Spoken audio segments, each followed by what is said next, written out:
Hello, അസ്സലാമലൈക്കും. ഇന്നിതാ നമ്മുടെ UAE-ക്കാരുടെ സ്പെഷ്യൽ കരക് ടീ റെസിപ്പിയാണേ. ഒരുപാട് റിക്വസ്റ്റ് ഉണ്ടായിരുന്നു കരക് ടീന്റെ പെർഫെക്റ്റ് റെസിപ്പിക്ക് വേണ്ടിയിട്ട്. അപ്പോൾ ഇതാ നമ്മൾ നോർമലി കരക് ടീ എല്ലാവരും കടയിൽ പോയി കഫ്തീരിയയിൽ പോയിട്ടൊക്കെ കഴിക്കാറുണ്ട്. എല്ലാം നമ്മുടെ റെയിൻബോന്റെ ഇവാപറേറ്റഡ് മിൽക്ക് വെച്ചിട്ട്. നമുക്ക് ഫ്രഷ് ആണോ എന്നറിയില്ല, എന്ത് പാലാന്ന് അറിയുന്നില്ല. കാലങ്ങളോളം സ്റ്റോർ ബോട്ടിൽ ഇങ്ങനെ ആക്കി ബോട്ടിൽ വെച്ചിട്ടുള്ള പാൽ ഉപയോഗിച്ചിട്ട്, പാലാണോ എന്ന് തന്നെ അറിയില്ല, അത് വെച്ചിട്ടാണ് നോർമലി ഉണ്ടാക്കാറ്. പക്ഷെ ഇന്ന് നമ്മൾ ഉണ്ടാക്കുന്നത് ഇവാപറേറ്റഡ് മിൽക്ക് തന്നെയാണ്. പക്ഷെ home made evaporated milk, fresh milk എന്ന് നമുക്ക് അടിപൊളിയായിട്ട് കരക് ടീ ഉണ്ടാക്കാം. അപ്പം എല്ലാവരും തന്നെ ഫ്രഷ് മിൽക്കാണ് വീട്ടിൽ വാങ്ങാറ്. അതുകൊണ്ട് കരക് ടീ റെഡി ആവില്ല. അപ്പം നമുക്ക് പുറത്ത് പോയിട്ട് കഴിക്കാം. ആ ഒരു രീതിയിലാണ് എല്ലാവരും പുറത്തുനിന്ന് ഈ കരക് ടീ കുടിക്കുന്നത്. അപ്പം വീട്ടിൽ തന്നെ നമുക്ക് ഇവാപറേറ്റഡ് മിൽക്ക് ഉണ്ടാക്കി അടിപൊളിയായിട്ട് കരക് ടീ ഉണ്ടാക്കാം. സിമ്പിളാണ്, പെട്ടെന്ന് കഴിയും. അപ്പം എങ്ങനെ ചെയ്യാൻ നോക്കാം. ഞാൻ ചായ ഉണ്ടാക്കാൻ ഒരു പാത്രം വെച്ചിട്ടുണ്ട്. അതിലേക്ക് ഇതാ 1.5 കപ്പ് 250 ml കപ്പിന് 1.5 കപ്പ് നല്ല വെള്ളം, പച്ചവെള്ളം ഒഴിച്ചെടുത്തുണ്ട്. ഇനി ഫ്ലെയിം ഓൺ ചെയ്ത് കൊടുക്കുകയാണേ. ഫ്ലെയിം ഓൺ ചെയ്ത് കൊടുത്തു. ഇനി നമുക്ക് അതിലേക്ക് ഇതാ ഒരു 5 ഏലക്ക ഇവിടെ പൊട്ടിച്ച് വെച്ചിട്ടുണ്ട്. പിന്നെ ഇതാ കണ്ട ഇത്ര ഉള്ള 1/2 ഇഞ്ച് പട്ട, ഇത്രയുള്ള 1/2 ഇഞ്ച് ഇഞ്ചി, ചെറിയൊരു കഷ്ണം ഇഞ്ചി. ഇനിയിപ്പോൾ ഇത്തിരി കുറഞ്ഞാലും ഒന്നും പ്രശ്നമില്ല കേട്ടോ. ചെറുതാക്കി മുറിച്ചിട്ടുണ്ട്, ഒന്ന് ചതക്കി വെച്ചാൽ. ഒരു 3 ക്ലോവ്, നമ്മളെ പൂവില്ലേ, അത് 3 എണ്ണം ഇട്ടിട്ടുണ്ട്. പിന്നെ എന്താ ഒരു ചെറിയ കഷ്ണം ശർക്കര, ചെറിയ കഷ്ണം മതി. അത് ഒരു ഇനിയിപ്പോൾ ഇത്തിരി കൂടിപ്പോയാൽ കുഴപ്പമില്ല, പഞ്ചസാര ഇത്തിരി കുറച്ചാൽ മതി. ചെറിയ കഷ്ണം ഒരു 1/2 ഇഞ്ച് ശർക്കര ഇട്ട് കൊടുത്തിട്ടുണ്ട്. അപ്പോൾ അതാ വെള്ളമൊക്കെ ഇങ്ങനെ തള വന്ന് തുടങ്ങി. നമ്മൾ 2 കപ്പ് ചായക്ക് ആണ് ഉണ്ടാക്കുന്നത്. അപ്പോൾ ഇനി ഇതിലേക്ക് നമുക്ക് ആവശ്യത്തിനുള്ള പഞ്ചസാരയും ചേർത്തി കൊടുക്കാം. ഞാനിപ്പോൾ ഒരു 2 ടീസ്പൂണ്, ഒരു 3 ടീസ്പൂണിൻ്റെ അടുത്ത് ചേർത്തിട്ടേ ഉള്ളൂ. 4 ടീസ്പൂൺ ഇപ്പോൾ ശർക്കര ഇട്ടുകൊണ്ടാണ്. അപ്പോൾ നമുക്ക് അതിനനുസരിച്ചിട്ട് നമുക്ക് കുറയ്ക്കുക കേട്ടോ. കൂട്ടുകയോ കുറയ്ക്കുകയൊക്കെ ചെയ്യാം. വേണമെങ്കിൽ നമുക്ക് മധുരം നോക്കിയിട്ട് വീണ്ടും ഇട്ട് കൊടുത്താലും മതി. അപ്പോൾ നന്ന തിളച്ച് വരട്ടെ. അപ്പോൾ അതിന് ശേഷം നമുക്ക് ചായപ്പൊടി ഇട്ട് കൊടുക്കാം. അപ്പോൾ നമ്മളെ വെള്ളം ഒക്കെ നന്നായിട്ട് സ്പൈസസും വെള്ളവും പഞ്ചസാര എല്ലാം തിളച്ച് വരുന്നുണ്ട്. ആ ഒരു സമയത്ത് ഞാനൊരു 2.5 ടീസ്പൂണ് നമ്മളെ ചായപ്പൊടി ഇട്ട് കൊടുക്കുകയാണ്. ചായപ്പൊടിയുടെ അളവിലും വ്യത്യാസം വരാം. നോക്കിയിട്ട് ഇപ്പോൾ 2 ടീസ്പൂൺ ഇട്ടിട്ട് നിങ്ങൾ വേണമെങ്കിൽ നോക്കിയിട്ട് ചേർത്തി കൊടുത്താൽ മതി. കാരണം പല ചായപ്പൊടി പല ടൈപ്പാണല്ലോ ഉണ്ടാവും. നല്ല കടുപ്പുള്ള ചായപ്പൊടി തന്നെ വരുന്നുണ്ട്, കട്ടി കുറഞ്ഞ ചായപ്പൊടി വരുന്നുണ്ട്. അപ്പോൾ നിങ്ങളുടെ ഏതാണെന്നും ആദ്യം ചേർത്ത് നോക്കി.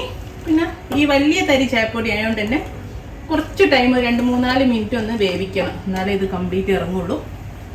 എന്നിട്ട് നോക്കിയിട്ട് വേണമെങ്കിൽ ചേർത്ത് കൊടുക്കാം. ഞാനിപ്പോൾ 2.5 ടീസ്പൂണാണ് ചേർത്തത്. ഒരു 3-3.5 ടീസ്പൂൺ വരെയൊക്കെ ചേർത്ത് കൊടുക്കാം കേട്ടോ. അപ്പോൾ ഒന്ന് 2-3 മിനിറ്റ് ഒന്ന് നന്നായിട്ട് വെന്ത് വരട്ടെ. ഇത് തിളച്ച് തുടങ്ങിയാൽ പിന്നെ ഒന്ന് സിമ്മിലാക്കി കൊടുക്കുക കേട്ടോ, അല്ലേ പെട്ടെന്ന് വറ്റിപ്പോവും ചായപ്പൊടി വേവാതെ. ഒന്ന് സിമ്മിലാക്കിയിട്ടിട്ട് ചായപ്പൊടി വേവിച്ചെടുക്കാം. ഇത് വേവുമ്പോഴേക്കിനും ഞാൻ പറഞ്ഞുതരാം എങ്ങനെയാണ് ഇവാപറേറ്റഡ് മിൽക്ക് വീട്ടിലുണ്ടാക്കുക. സാധാരണ നമുക്കറിയാമല്ലോ, ഈ കരക് ടീ എന്ന് പറഞ്ഞാൽ തന്നെ ഇവാപറേറ്റഡ് റെയിൻബോ മിൽക്കിന്റെ ഇവാപറേറ്റഡ് മിൽക്കിലാണ് ഉണ്ടാക്കുന്നത്. ഏത് കഫ്തീരിയയിൽ പോയാലും 1 ദിർഹത്തിന് കിട്ടുന്ന കരക് ടീ എന്ന് പറയുന്നത് ഇവാപറേറ്റഡ് മിൽക്ക് റെയിൻബോ മിൽക്കിൽ ഫ്രഷ് അല്ല, ആ പാലിൽ ഉണ്ടാക്കുന്നതാണ്. പിന്നെ ചില സ്ഥലത്തൊക്കെ ഉണ്ട് കേട്ടോ ഫ്രഷ് മിൽക്കിൽ ഉണ്ടാക്കുന്നതും. അതിനാണെ 10 റംസോ 12 റംസോ ഒക്കെയാണ് ചാർജ്. നമുക്ക് വീട്ടിൽ ഫ്രഷ് മിൽക്കിന്ന് നമുക്ക് ഈസി ആയിട്ട് ഒരു പണിയുമില്ല. ഇപ്പോൾ 1.5 cup fresh milk, normal full fat fresh milk എടുത്തിട്ട് വെച്ചിട്ട് അതൊന്ന് ഇടയ്ക്ക് ഇളക്കി കൊടുക്കുക. തിളപ്പിച്ചിട്ട് ചെറിയ തീയിൽ വെച്ചിട്ട് കുറുക്കിയെടുക്കുക. 1.5 കപ്പ് പാലെടുത്തിരുന്നു ഞാൻ. ഈ ഒരു അളവിലേക്ക് ഞാനത് 1/2 കപ്പാക്കി മാറ്റി. അത് ഇടയ്ക്ക് ഇങ്ങനെ ഇളക്കി കൊടുക്കണം, നല്ല പാട കെട്ടിപ്പോവും.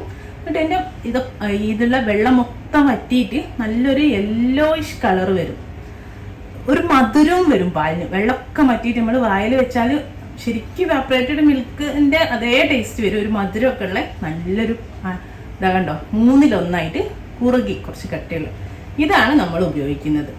ഇപ്പോൾ ഇതാ നമ്മളെ ചായപ്പൊടിയൊക്കെ നന്നായിട്ട് വെന്ത് നല്ല കട്ടി ചായ ആയിട്ടുണ്ട്.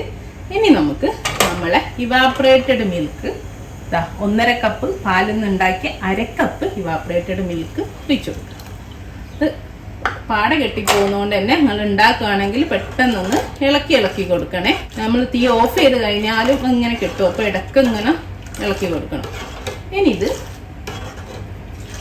തിളച്ചിട്ട് അധികം ഒന്നും കുറുങ്ങാനില്ല, കാരണം പാല് കംപ്ലീറ്റ് കുറുകിയതാണ്. എന്നാലും തിളച്ചിട്ട് ഇതിൻ്റെ മേലെ ഒരു പാട വരുന്നത് വരെ നമുക്കൊന്ന് ആറ്റി കൊടുക്കണം. അപ്പം ഈ ആറ്റിലാണ് ചായൻ്റെ ടേസ്റ്റ്. ഒരു മീഡിയം ഫ്ലെയിമിലിട്ടിട്ട് നമുക്ക് ആറ്റി ചായ തിളപ്പിച്ചെടുക്കാം. പിന്നെ ഇത് കറക്റ്റ് എന്ന് പറഞ്ഞാൽ നല്ല സ്ട്രോങ് ചായ ആണല്ലോ. അപ്പം നമ്മൾ ഡയറക്റ്റ് പാൽ ഒഴിച്ചാൽ ആ കറക്റ്റ് ഫ്ലേവർ കിട്ടാത്ത എന്തുകൊണ്ടാന്ന് പറഞ്ഞാൽ അതിൽ വെള്ളത്തിൻ്റെ അംശം ഉണ്ടാവുമല്ലോ പാലില്. അപ്പം ആ പാല് ഇങ്ങനെ ഇതുപോലെ കുറേ ടൈം എടുത്തിട്ട് കുറുക്കി കൊണ്ടുവന്നാൽ ചായ കഴിച്ചു, അപ്പോൾ കയ്പ്പ് ടേസ്റ്റ് വരും. ഇല്ലെങ്കിൽ എന്താന്ന് പറയുക, വെള്ളം പൊയ്ക്കും. രണ്ടിലൊന്നാവും. അപ്പൊ ആദ്യം തന്നെ പാലങ്ങ് കുറുക്കിയിട്ട് ഒഴിച്ചാല് ആ ഒരു പ്രശ്നമില്ല. കണ്ട തിളച്ച് വന്ന് തുടങ്ങിയിട്ടുണ്ട്. അങ്ങനെ നോക്കും. പക്ഷെ ചായ ഒന്ന് ഇങ്ങനെ ആറ്റിക്കൊണ്ടിരിക്കണം. അപ്പോഴേ ആ ഒരു കറക്റ്റ് ചായന്റെ ടേസ്റ്റ് വരും കേട്ടോ.